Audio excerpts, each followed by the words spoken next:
Bata dito gusto matabunan ng kumot. Nantuwa siya. Ay. Yan. Hala.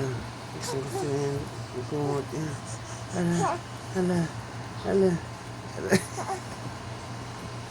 Kaya na. Yan, kangiti.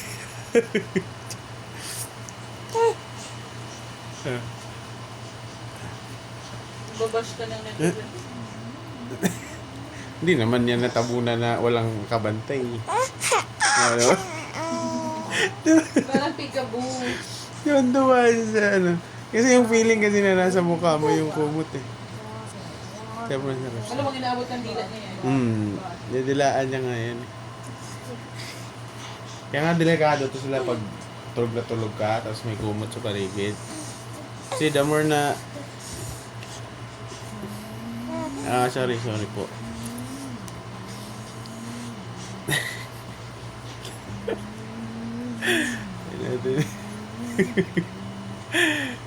Ala.